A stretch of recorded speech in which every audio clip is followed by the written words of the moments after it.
മറിമായം, Aliyans versus Aliyans, ഇങ്ങനെയൊക്കെ ഒരുപാട് serial നിങ്ങൾ കണ്ടു കാണും. അപ്പോൾ അത് മറ്റാരുമല്ല, നമ്മളുടെ എല്ലാം സ്വന്തം റിയാസ്. സ്നേഹപൂർവ്വം ആദരവോടെ ഞാൻ റിയാസിനെ ഈ വേദിയിലേക്ക് ഞാൻ ക്ഷണിക്കുന്നു.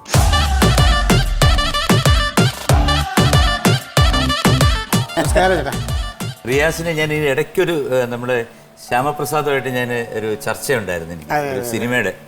അപ്പൊ അന്ന് നമ്മൾ കണ്ടായിരുന്നു. ജസ്റ്റ് ഒന്ന് വന്ന് സംസാരിച്ചു. ഇപ്പൊ ഏത് സീരിയലാണ്? ഇപ്പോ അളിയൻസ് ഉണ്ട്, പിന്നെ മറിമായം ഉണ്ട്, പിന്നെ ലൈഫ് ഈസ് ബ്യൂട്ടിഫുൾ എന്ന് പറഞ്ഞിട്ട് സീരിയലുണ്ട്. എനിക്ക് വയ്യ, തകർക്കുകയാണ് അല്ലേ.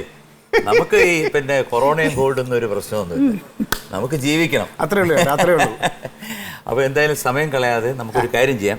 നമുക്ക് ഇരുന്നതിന് ശേഷം കുറേ കാര്യങ്ങൾ, നമ്മുടെ ജീവിതത്തിലുണ്ടായ അനുഭവങ്ങൾ, ബാക്കി ദുഃഖങ്ങൾ, സന്തോഷങ്ങൾ, അങ്ങനെയുള്ള നിരവധി കാര്യങ്ങൾ നമുക്ക് പങ്കുവയ്ക്കാം. ഒപ്പം പണവും നേടാം. അപ്പോൾ തുടങ്ങാമല്ലേ? റിയാസ്, പിന്നെ എന്തൊക്കെയുണ്ട്? നേരത്തെ പറഞ്ഞു പുതിയ സംരംഭങ്ങളൊക്കെ പറഞ്ഞു. ഞാൻ അറിഞ്ഞു ഇതുപോലെ അളിയൻസ് വേഴ്സസ് അളിയൻസിന് സ്റ്റേറ്റ് അവാർഡ് കിട്ടിയെന്ന് അല്ലേ? സ്റ്റേറ്റ് അവാർഡ് എന്തെങ്കിലും കൊടുത്തായിരുന്നോ? ഇല്ലേടാ, ഞാനേ നേരത്തെ ഇങ്ങനെ അറിഞ്ഞു. ഞാനും അറിഞ്ഞത് ഇങ്ങനെ പലരും ഇങ്ങനെ കാശൊക്കെ കൊടുത്താണ് അവാർഡ് വാങ്ങിയത്. അങ്ങനെ ഞാനും കുറച്ച് പൈസയൊക്കെ കരുതി വെച്ചു. കൊടുക്കാനായിട്ട് ഇറങ്ങാൻ പോയി അതിനു മുമ്പ് അവാർഡ് പ്രഖ്യാപിച്ച് കളഞ്ഞു. എന്ത് ചെയ്യാൻ പറ്റും? അതുകൊണ്ട് രക്ഷപ്പെട്ടു. ഒന്നും ചെയ്യാൻ പറ്റത്തില്ല. പിന്നെ അത് ഒരു അവാർഡല്ല, നമ്മുടെ അളിയൻ വേഴ്സസ് അളിയന് 4 അവാർഡാണ് കിട്ടിയത്. അത് ശരി. അപ്പൊ കുറെ പൈസ കരുതി വെച്ചല്ലേ? ഇല്ല, എനിക്ക് മാത്രമല്ല, ഈ പ്രോഗ്രാമിന് വേറെ കൂടെ ഉള്ളവർക്കും ഉണ്ട്. അത് നമ്മള് പക്ഷെ അവര് സമ്മതിച്ചില്ല. അതിന് മുമ്പ് അവാർഡ് പ്രഖ്യാപിച്ചു.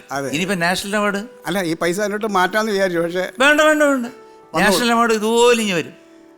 ആലോചിക്കുന്നതിന് മുമ്പ് നാഷണൽ അവാർഡ് കൈ കിട്ടും. ചേട്ടൻ്റെ വാക്ക് എന്താ പറയുക, പൊന്നാവട്ടെ എന്ന് പറയാം. ചേട്ടാ ഇത് പറയുമ്പോൾ എനിക്കിത് പറയാതിരിക്കാൻ പറ്റില്ല. ഞാൻ ആദ്യമായിട്ട് ഇത് എന്താ പറയുക, ഒരു മീഡിയയിലൂടെ പറയുന്ന ഒരു സംഭവമാണ്. ഈയിടയ്ക്ക് എനിക്ക് വലിയൊരു അവാർഡ് കിട്ടി. അത് ഈ പറഞ്ഞ മാതിരി നമ്മുടെ മലയാള സിനിമയിലെ, ഇന്ത്യൻ സിനിമയിൽ തന്നെ ഏറ്റവും നമ്പർ 1 ഒരു ഡയറക്ടർ എന്ന് പറയുമ്പോൾ ചേട്ടന് പറയാൻ ആരായിരുന്നു? പ്രിയദർശനാണോ? പ്രിയദർശൻ സാർ എന്നെ വിളിച്ച് ഒരു അഭിനന്ദനം പറഞ്ഞു. ഈ അളിയൻ വേഴ്സസ് അളിയൻ കണ്ടിട്ട് അതിനെ ഒരു അഭിനന്ദനം. അതിന് ഞാൻ പറയില്ല ഏത് അവാർഡായിട്ട് എനിക്ക് അതിനെ പറയണമെന്ന് പറയാൻ പറ്റില്ല. കാരണം സാർ വിളിച്ചിട്ട് വലിയ രീതിയിൽ പ്രോഗ്രാം മൊത്തത്തിൽ എല്ലാവരോടും പറയണമെന്നും പറഞ്ഞു. അത് പറയാനുള്ളൊരു മനസ്സ്, ഒരു വലിയ മനസ്സ് തന്നെയാണ്. അതൊരു വലിയ ഏറ്റവും വലിയ അവാർഡാണ് എൻ്റെ ജീവിതത്തിലെ. ഒരുപാട് ആക്ടേഴ്സിനെയും അതുപോലെ പലരെയും ഇമിറ്റേറ്റ് ചെയ്യുന്നു എന്ന് ഞാൻ പറഞ്ഞു കേട്ടു. ചിലയിടത്ത് ഞാൻ കണ്ടിട്ടുണ്ട്, ചില സ്കിറ്റിലൊക്കെ ഞാൻ കണ്ടിട്ടുണ്ട്. ചെറിയ രീതിയിലൊക്കെ എങ്ങനെ ചെയ്യും, ജീവിക്കാൻ വേണ്ടിയിട്ട് ഇങ്ങനെ പല വേഷം കൂടുതൽ അതും അങ്ങനെ ചെയ്യണം, അത്രേ ഉള്ളൂ. ഏതാണ് ആദ്യം ഞങ്ങൾക്ക് വേണ്ടി കാണിക്കുന്നത്? ഈ ഹരിഹർ നഗർ സിനിമയ്ക്കകത്ത് തന്നെ ഏറ്റവും കൂടുതൽ ശ്രദ്ധിച്ചൊരു ഡയലോഗാണ് കാക്ക ചോറി തോന്നുന്നേ ജഗദീഷ് മുഖത്തായില്ല അല്ലേ. ഈ സാധനം നമ്മുടെ മധുസാറ് പറഞ്ഞാൽ കാക്ക തൂഴിന്നാ തോന്നുന്നേ,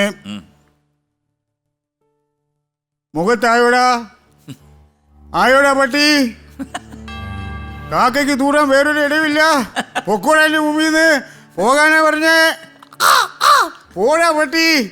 പട്ടിയല്ല കാക്ക. ഇത് പിന്നെ വേറെ ആരെങ്കിലും പറഞ്ഞാലോ? കാക്ക തൂറിന്നാ തോന്നുന്നേ, കാക്കയ്ക്ക് തൂറാൻ കണ്ടൊരു ഇടം കണ്ടില്ലേ, കാക്കയ്ക്കറിയാം കറക്റ്റ് കക്കൂസ് ഏതാണെന്ന്. കാക്കേ ഈ കാക്കേ കൂടെപിടി വാ കൂട്ടിനകത്താക്കാം. പിന്നെ വേറെന്തൊക്കെയാണ് ബാക്കിയുള്ള കൂടെ വന്നിരിക്കുന്ന ആരാണ്? കൂടെ വന്നിരിക്കുന്നത് നമ്മുടെ അളിയൻ വേഴ്സസ് അളിയൻ്റെ നമ്മൾ 503 എപ്പിസോഡ് ഈ അമൃത TV ചെയ്ത പ്രോഗ്രാമാണ്. അതിൻ്റെ ഏതാണ്ട് ഒരു 400 എപ്പിസോഡോളം അതിനെ എഴുതി ഞങ്ങൾക്കെല്ലാം അഭിനയിക്കേണ്ട രംഗങ്ങൾ ഒരുക്കി തന്ന ആളാണ് രാജീവ് കരുമാടി. സ്ക്രിപ്റ്റ് റൈറ്ററാണ് എൻ്റെ കൂടെ വന്നിട്ടുള്ളത്. അദ്ദേഹം ഒരുപാട് കോമഡി പ്രോഗ്രാംസിന് സ്ക്രിപ്റ്റ് റൈറ്ററാണ്. രാജീവ് നമസ്കാരം. സുഖമായിരിക്കുന്നോ? പുതിയ വേറെ എന്തെങ്കിലും പ്രോജക്റ്റ് ഉണ്ടോ? ഇപ്പോ അളിയൻസ്, പിന്നെ മറിമായം, പിന്നെ സിനിമയുടെ ഡിസ്കഷൻ ഒക്കെ നടക്കുന്നുണ്ട്. ഒന്നും ആയിട്ടില്ല. നന്നായിരിക്കട്ടെ, സിനിമയിലൊക്കെ വരൂ. So all the best. എന്തെങ്കിലും ആസനങ്ങൾ യോഗ ഉള്ളവർക്കല്ലേ ചേട്ടാ ആസനം. അല്ല, വേറൊരു കാര്യമുണ്ട്. ഇപ്പൊ ഒരു പുതിയ സംഭവം തുടങ്ങിയിരിക്കുന്നു, വായിച്ചില്ലായിരുന്നു? നമ്മുടെ ഇതിന് പിന്നെ ഫേസ്ബുക്കിലൊക്കെ ഭയങ്കര വൈറലായിട്ട് വന്നിരിക്കുകയാണ്. ഒരു ഗ്രൂപ്പ് മിമിക്രി ആസനം തുടങ്ങിയിരിക്കുന്നു.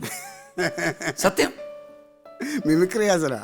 അതുകൊണ്ട് അതിപ്പല്ലേ പണ്ടേ ഉണ്ട്. അല്ല, എങ്ങനെ നമുക്ക് മിമിക്രിയിലൂടെ ഈ ആസനങ്ങൾ ചെയ്ത് എങ്ങനെ പുഷ്ടിപ്പെടുത്താം, അതാണ് അവർ നോക്കുന്നത്. ഓ ശരി. നമ്മളിപ്പോൾ പറയുന്നു കാക്ക തൂറിയെന്ന് വന്നേ, പക്ഷെ അത് ആസനങ്ങൾ ചെയ്തിട്ട് ഒന്നുകൂടെ ബലപ്പിക്കാതെ. എന്തായാലും നല്ലതാണ്. കാരണം വെച്ച് കഴിഞ്ഞാൽ ഈ പറഞ്ഞില്ലേ, ഇപ്പോൾ അങ്ങനെയെങ്കിലും ക്രിയേറ്റീവായിട്ട് പുതിയ പുതിയ സംഭവങ്ങൾ വരട്ടെ. മിമിക്രിക്കാരൻ ഈ പറഞ്ഞ പോലെ ഏറ്റവും കൂടുതൽ ക്രിയേറ്റീവായിട്ട് മിമിക്രിക്കാരാണ് പുതിയ പുതിയ സംഭവങ്ങൾ കൊണ്ടുവരണം. അപ്പോൾ അവരുടെ പേരിലൊരു യോഗാസന ക്ലാസ് തുടങ്ങി കഴിഞ്ഞാൽ മിമിക്രി ആസനം. ഓക്കെ. അപ്പോൾ അത് തുടങ്ങി കഴിഞ്ഞാൽ ഇഷ്ടം പോലെ ആൾക്കാരെ കിട്ടും. അത് വരും. കാരണം ചെറുതായിട്ട് മിമിക്രി വരുന്നവരൊക്കെ പോയി ചേരും. അത് ഓൺലൈൻ വീട്ടിലിരുന്ന് തന്നെ പഠിക്കാം.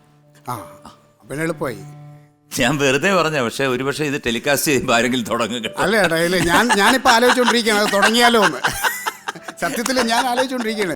ഏതോ ഒരു പാട്ട് പാടുന്ന കേട്ടില്ല നേരത്തെ ഇവിടെയൊക്കെ നടന്നപ്പോൾ ഞാൻ വന്നപ്പോഴേ. പാട്ടൊക്കെ ഇങ്ങനെ ഇവരുടെ 10-15 വർഷം മിമിക്രി ട്രൂപ്പുമായിട്ട് നടന്നതാണ്. അപ്പോൾ നർമ്മകല എന്ന് പറയുന്ന എൻ്റെ ഒരു ട്രൂപ്പായിരുന്നു. അപ്പോൾ അതിൽ നമ്മുടെ സുരാജ് വെഞ്ഞാറും കൂടി ആർട്ടിസ്റ്റായിട്ട് സഹകരിച്ചിരുന്നു ഒരു കാലഘട്ടത്തിൽ. അപ്പോൾ അങ്ങനെ ട്രൂപ്പിൻ്റെ പറഞ്ഞില്ലേ, അതിൻ്റെ ഒരു നിലവിൽ അതിനും ഒരു ഭാഗമാകാനായിട്ട് നമ്മളും ചെറിയ പാട്ടൊക്കെ ഇങ്ങനെ പാടുമായിരുന്നു. ഇത് മിമിക്രി പാട്ട് ചേട്ടൻ കേട്ടിട്ടുണ്ടോ? കേൾപ്പിക്ക്.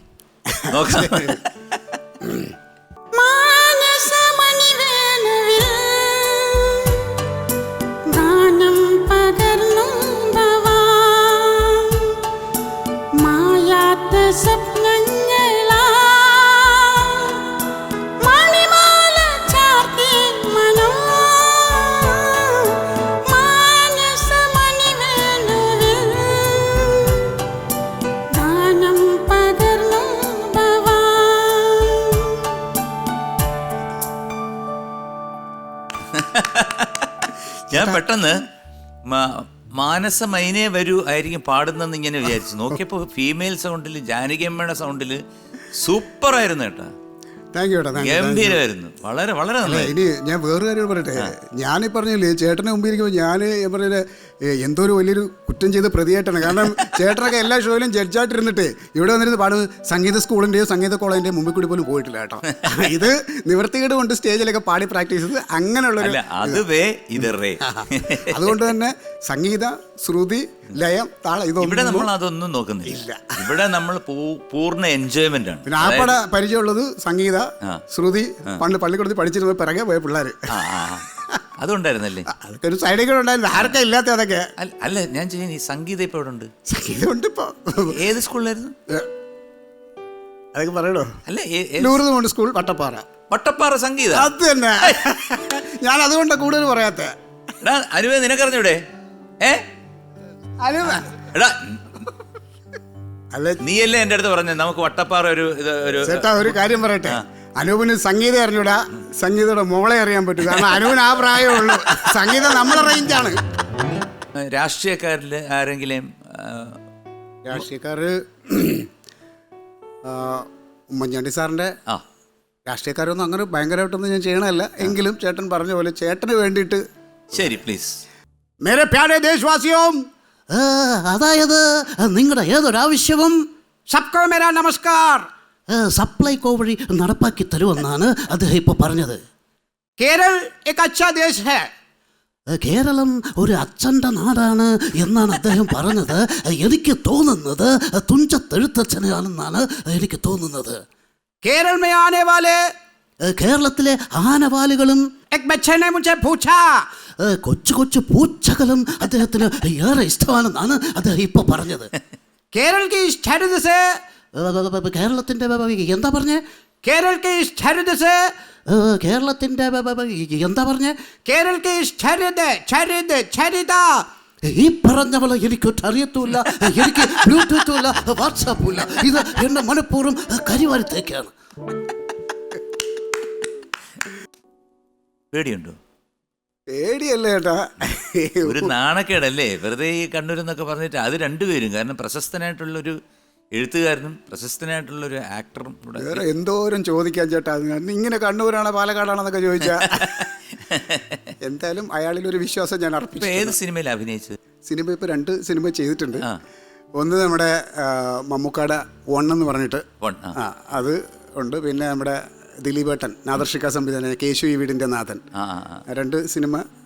അതിൽ 1 ചെറിയൊരു സംഭവമാണ്, പക്ഷേ കേശുവിൽ ഇച്ചിരിയുടെ കുഴപ്പമില്ലാത്ത വേഷമുണ്ട്. നന്നായിട്ട് ഒരുപാട് പടങ്ങൾ റിലീസ് ചെയ്യാനുണ്ടല്ലേ? അതെ, ഒത്തിരി പടങ്ങളുണ്ട് റിലീസ് ചെയ്യാനുണ്ട്. പിന്നെ ഇനി പുതിയതായിട്ട് ചെയ്യാനും 1-2 പടം പറഞ്ഞിട്ടുണ്ട്. ഒരു അൽ കറാമ എന്ന് പറഞ്ഞിട്ട് ഒരു പടം, അത് ദുബൈയിലാണ് ഷൂട്ട് പറഞ്ഞേക്കണേ. പിന്നെ അതുപോലെ 11 KV തങ്കച്ചൻ എന്ന് പറഞ്ഞിട്ട് അതൊരു പടമുണ്ട്. അങ്ങനെ 2 പടം അടുത്ത് തുടങ്ങാനുണ്ട്. ഇതെല്ലാം ഈ സാഹചര്യങ്ങളൊന്ന് മാറിയാൽ. ഞാൻ ഒരു ചെറിയൊരു കിട്ടെ അനുവേ ചോദിക്കാം. അനുവിന് വേറെ കൊടുക്കാം. ഒന്നുമില്ല, ഒരു ചെറിയ ടങ് ട്വിസ്റ്റർ, ഒരു ചെറിയൊരു ബാംഗ്ലൂരിലെ ബംഗ്ലാവ്, ബംഗാളിലെ ബ്ലാങ്കറ്റ്. ബാംഗ്ലൂരിലെ ബംഗ്ലാവ്, ബംഗാളിലെ ബ്ലാങ്കറ്റ്. ബംഗാളിലെ ബ്ലാങ്കറ്റ്. ബാംഗ്ലൂരിലെ ബംഗ്ലാവ്, ബംഗാളിലെ ബ്ലാങ്കറ്റ്. ബാംഗ്ലൂരിലെ ബംഗ്ലാവ്, ബംഗാളിലെ ബ്ലാങ്കറ്റ്. ബാംഗ്ലൂരിലെ ബംഗ്ലാവ്, ബംഗാളിലെ ബ്ലാങ്കറ്റ്. ഇതൊരു 5 പ്രാവശ്യം സ്പീഡിന്. ബാംഗ്ലൂരിലെ ബംഗ്ലാവ്, ബംഗ്ലാവിലെ ബ്ലാങ്കറ്റ്. ബാംഗ്ലൂരിലെ ബംഗ്ലാവ്, ബാംഗ്ലൂരിലെ ബംഗ്ലാവ്, ബംഗാളിലെ ബ്ലാങ്കറ്റ്. ബാംഗ്ലൂരിലെ ബംഗ്ലാവ്, ബംഗാളിലെ ബ്ലാങ്കറ്റ് എന്ന് പറയുന്നത്. പിന്നെ വേറെ ഉണ്ട്, ഇടവ കടപ്പുറത്ത് ആരാട ആറാടറുത്തത്. അങ്ങനെയൊക്കെ ഉണ്ട്. പാഴുപ്പടിപ്പര 10 വച്ച പനന്തത്തെ ചത്തൊത്തിരിക്കുന്നു. അതെന്ന് പറഞ്ഞേ.